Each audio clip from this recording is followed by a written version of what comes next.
রারবান gardening চ্যানেলে আপনাদের স্বাগত। আমি রয়েছে এই মুহূর্তে আমার ছাদ বাগানে, আর স্ক্রিনে দেখতে পাচ্ছেন যে গাছটি, এটি একটি কাটিমন অল টাইম ম্যাঙ্গোর প্রজাতি, 1 বছরের পুরনো গাছ। এই গাছটি আমি পশ্চিম মেদিনীপুরের যে আম্রকুঞ্জ নার্সারি আছে সেখান থেকে 1 বছর আগে কিনেছিলাম। তো মাঝখানে এর আগেও মুকুল ধরেছিল এখানে, কিন্তু আমি মুকুলগুলো ফেলে দিয়েছিলাম, কারণ 1 বছরের মধ্যে আমি ফল নিতে চাচ্ছিলাম না। তো 1 বছর হওয়ার পরে দেখুন গাছটিতে এখানে সুন্দরভাবে কিন্তু 2টো ফল আমি রেখেছিলাম, এবং 2টো ফলই কিন্তু সেট হয়েছে এবং এখানে পাকতে শুরু করেছে। দেখুন এখানে ক্যামেরাটা যদি সামনে আনা যায় দেখা যাবে যে এখানে এই যে দেখুন এই যে হলুদ কালার হয়েছে, হলুদ কালার ধরেছে। কিন্তু এটা কোনো ব্যাগিং করা হয়নি, ব্যাগিং করলে হয়তো আরো সুন্দর কালার আসতো। তো আমি ব্যাগিং ছাড়াই রেখেছিলাম, তবুও কিন্তু সুন্দর কালার এসেছে।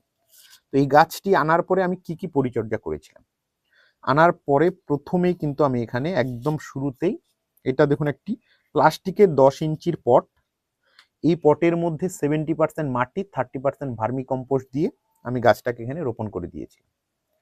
3-4 মাস যাওয়ার পরে গাছটা যখন সেট আপ হয়, তখন আমি এখানে কিন্তু 1 মুঠো পরিমাণ মিশ্র জৈব সার, যেটা হচ্ছে 25% রেশিওতে হাড়ের গুঁড়ো, শিংকুচি, নিমখোল আর সর্ষের খোল দিয়েছিলাম। সাথে হচ্ছে 10-15টা দানা অনুখাদ্য, সামুদ্রিক শৈবালের যেটা সিউইড হয়, সিউইডের দানা দিয়েছিলাম। এইটুকুই ছিল সার দেওয়ার কাজ। 1 বছরে আমি এটা একবারই করেছিলাম। তার পরবর্তীতে যেরকম বর্ষার সময় ফাঙ্গিসাইড, ইনসেকটিসাইড এগুলো স্প্রে করতে হয়েছিল।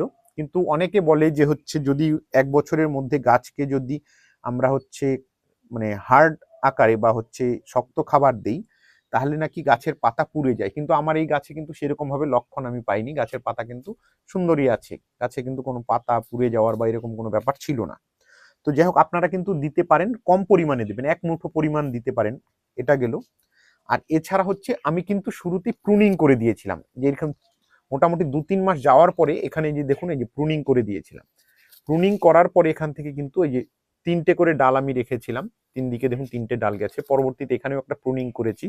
তো আজকে এই ফলগুলো এখান থেকে হারভেস্ট করার পরে আবার এই গাছটাকে কিন্তু এই জায়গাটাতে আমি আরেকটা এখানে প্রুন করে দিয়ে দিই।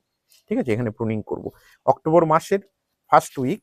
তো এখনই এটা প্রুনিং আরো কদিন আগে করলে ভালো হতো, কিন্তু ফলটা পাকেনি বলে আমি কিন্তু তখন তুলতে পারিনি। তো যাই হোক, আমি এখন কিন্তু ফল দুটোকে এখান থেকে হারভেস্ট করে নিচ্ছি। দেখুন এই যে সুন্দর করে ধরে এই যে ফল দুটোকে হারভেস্ট করে নিচ্ছি। এই যে 2টো ফলই কিন্তু দেখুন এই যে হলুদ হয়ে গেছে।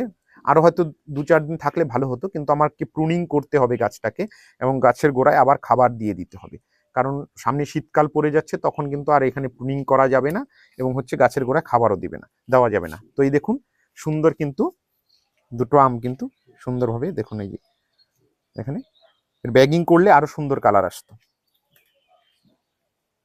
ধন্যবাদ। ভিডিওটি ভালো লাগলে চ্যানেলটি সাবস্ক্রাইব করবেন।